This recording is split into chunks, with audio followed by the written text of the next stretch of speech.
Hello every one, എല്ലാവർക്കും നമ്മുടെ ചാനലിലേക്ക് വീണ്ടും സ്വാഗതം. ഇന്ന് ഞാൻ വന്നിരിക്കുന്നത് വളരെ ഈസി ആയിട്ട് എളുപ്പത്തിൽ ചെയ്തെടുക്കാൻ പറ്റുന്ന ഒരു ചെമ്മീൻ കറിയുടെ റെസിപ്പി ആയിട്ടാണ്. ഇത് തേങ്ങ അരച്ചൊഴിച്ചിട്ടുള്ള ഒരു ചെമ്മീൻ കറിയാണ്. പെട്ടെന്ന് തന്നെ ചെയ്തെടുക്കാൻ പറ്റുന്നതാണ്.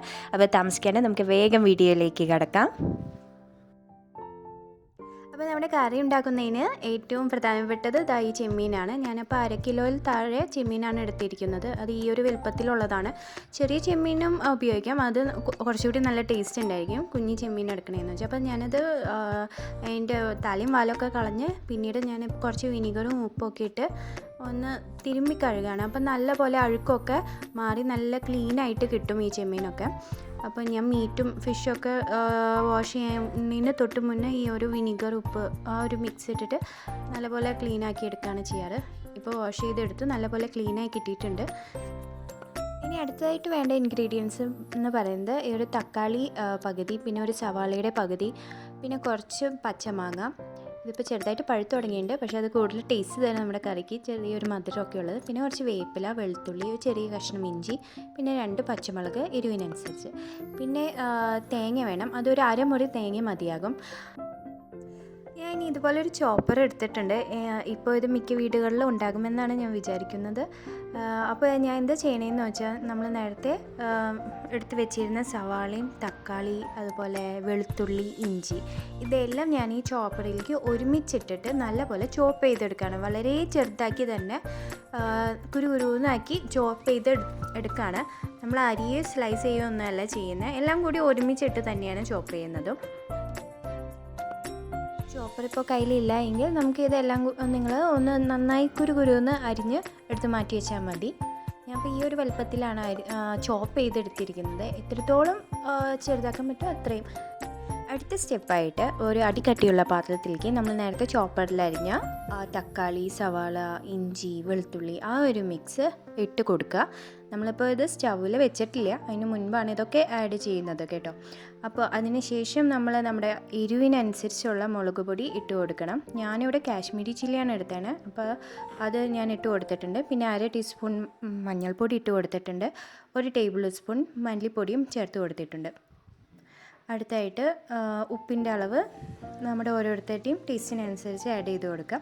ഞാനിപ്പോൾ ഒരു 1/2 ടീസ്പൂൺ ഉപ്പ് ആഡ് ചെയ്ത് കൊടുത്തിട്ടുണ്ട്. പിന്നെ അതുപോലെ തന്നെ 1 ടീസ്പൂൺ വെളിച്ചെണ്ണയും ഇട്ട് കൊടുത്തിട്ടുണ്ട്. ഇവിടെ ഇപ്പോൾ തണുപ്പായതുകൊണ്ട് എണ്ണയൊക്കെ കട്ട പിടിച്ച് തുടങ്ങി വീണ്ടും. അടുത്തായിട്ട് കുറച്ച് കറിവേപ്പില, അതുപോലെ തന്നെ 2 പച്ചമുളകും ഉടച്ച് ചേർത്ത് നല്ലപോലെ മിക്സ് ചെയ്ത് വെച്ചിട്ടുണ്ട്. ഇനി അതിലേക്ക് നമ്മൾ നേരത്തെ ക്ലീൻ ചെയ്ത് എടുത്ത് വെച്ചിരിക്കുന്ന ചെമ്മീൻ ഇട്ട് കൊടുക്കുക. അതും ഇതുപോലെ ഒന്നുകൂടി ഈ മസാലയിൽ ഒന്ന് കൈകൊണ്ട് തന്നെ മിക്സ് ചെയ്ത് കൊടുക്കണം. ഇനി അടുത്തതായിട്ട് 1 കപ്പ് വെള്ളം കൂടി ഒഴിച്ചു കൊടുക്കുക. നോർമൽ വാട്ടറാണ് ഒഴിച്ചിരിക്കുന്നത്, ചൂടുവെള്ളം ഒന്നുമല്ല. ഇതിന് ശേഷം നമുക്ക് ഈ ഒരു പാത്രം എടുത്ത് സ്റ്റവിലേക്ക് മാറ്റി നമുക്ക് കറി ഉണ്ടാക്കാൻ തുടങ്ങാം. അപ്പോൾ നമ്മൾ നേരത്തെ ചിരകി തേങ്ങ എടുത്തിട്ടുണ്ട്. ഇത് ഞാൻ ഫ്രിഡ്ജിൽ വെച്ചിരുന്ന തേങ്ങയാണ് എടുത്തിരുന്നത്. അങ്ങനെ ചെയ്യുമ്പോൾ നല്ല തരിയായിട്ട് നമുക്ക് തേങ്ങ ചിരകിയത് കിട്ടും. ഇത് എന്നിട്ട് അരയ്ക്കുന്ന ടൈമിൽ നിങ്ങൾ എന്തായാലും ചൂടുവെള്ളം ഒഴിച്ചിട്ട് വേണം അരയ്ക്കാനായിട്ട്, അല്ലെങ്കിൽ കറിയിലാക്കി അത് ഒഴിച്ച് കഴിയുമ്പോൾ കറി പിരിഞ്ഞു പോകാൻ ചാൻസ് ഉണ്ട്.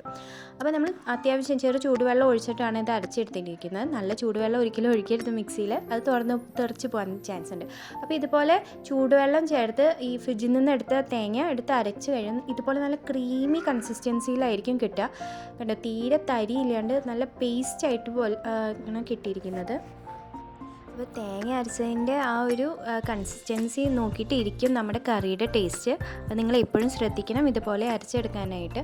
ഇപ്പോൾ നമ്മുടെ കറി ഇവിടെ തിളച്ച് വന്നിട്ടുണ്ട്. ഞാൻ അതിലേക്ക് നമ്മൾ നേരത്തെ അരിഞ്ഞു വെച്ചിരുന്ന മാങ്ങ എടുത്തിട്ടിട്ടുണ്ട്. ഇനി അത് കുറച്ച് നേരം അടച്ച് വെച്ച് വേവിക്കാം.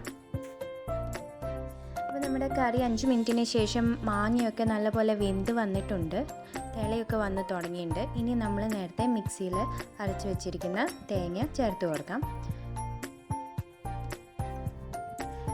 തേങ്ങ അരച്ചത് ചേർത്തതിന് ശേഷം ഒന്ന് ചെറുതായിട്ടൊന്ന് ഇളക്കി കൊടുക്കുക. ഞാനിപ്പം ഏറ്റവും ലോ ഫ്ലെയിമിലാണ് ഇട്ട് വെച്ചിരിക്കുന്നത്. ഒരിക്കലും ഹൈ ഫ്ലെയിമിൽ ഇട്ടിട്ട് തേങ്ങാപ്പാലോ തേങ്ങ അരച്ചതോ ഒന്നും ചേർക്കരുത്. കറി അപ്പോൾ തന്നെ പിരിഞ്ഞു പോകാൻ ചാൻസ് ഉണ്ട്. അപ്പോൾ നമ്മളിങ്ങനെ ചേർത്തതിന് ശേഷം ഒന്ന് ചുറ്റിച്ച് കൊടുക്കുക. നമ്മളിതാ ഇതൊരു ഫസ്റ്റ് തിള വന്നപ്പോഴേക്കും ഞാനിവിടെ സ്റ്റവൊക്കെ ഓഫ് ചെയ്തിട്ടു. അതിനുശേഷം ഞാൻ 1 ടേബിൾ സ്പൂൺ പച്ചവെളിച്ചെണ്ണ ചേർത്ത് കൊടുത്തിട്ടുണ്ട്. ഈ ഒരു പച്ചവെളിച്ചെണ്ണ ഈ കറിക്ക് നല്ലൊരു സ്മെല്ലും ടേസ്റ്റും തരും കേട്ടോ. നിങ്ങൾ എന്തായാലും ഇത് മറക്കാണ്ട് ചെയ്യേണ്ട ഒരു സ്റ്റെപ്പാണ് ഈ പച്ചവെളിച്ചെണ്ണ ചേർക്കേണ്ടത്. താളിക്കുന്നതിനേക്കാളും കൂടുതൽ ടേസ്റ്റ് ഈ ഒരു എണ്ണ തരുന്ന സ്മെല്ലിനുണ്ട് കേട്ടോ. അതിന് ശേഷം ഞാനിവിടെ കുറച്ച് കറിവേപ്പിലയും കൂടി ഇട്ടതിന് ശേഷം ഒരു 5 മിനിറ്റ് കുറച്ച് നേരം മൂടി വയ്ക്കുകയാണ്. എന്നിട്ടാണ് ഞാനിത് സെർവിങ് ഡിഷിലേക്ക് മാറ്റുന്നുള്ളൂ. അപ്പോൾ നമ്മുടെ കറി അല്പം നേരം മൂടി വെച്ചതിന് ശേഷം ഞാനൊരു സെർവിങ് ഡിഷിലേക്ക് മാറ്റിയിട്ടുണ്ട്. നിങ്ങൾക്ക് കാണുമ്പോൾ തന്നെ അറിയാം നല്ല തിക്ക് കൺസിസ്റ്റൻസി ഉള്ള ഒരു കറിയാണ് അല്ലേ. പെട്ടെന്ന് തന്നെ നമ്മൾ ചെയ്തെടുത്ത ഒരു കറിയാണ്. പക്ഷേ ടേസ്റ്റിൻ്റെ കാര്യത്തിൽ യാതൊരു കോംപ്രമൈസും ഇല്ല, നല്ല ടേസ്റ്റുമാണ്. അപ്പോൾ നമ്മുടെ കുത്തരി ചോറിൻ്റെ ഒപ്പം ഇത് പൊളിയായിരിക്കും. അപ്പോൾ നിങ്ങളെല്ലാവരും ഇതൊന്ന് ട്രൈ ചെയ്ത് നോക്കിയിട്ട് ഫീഡ്ബാക്കൊക്കെ അറിയിച്ചോളൂ. മറ്റൊരു വീഡിയോയിലൂടെ നമുക്ക് വീണ്ടും കാണാം. Thanks for watching.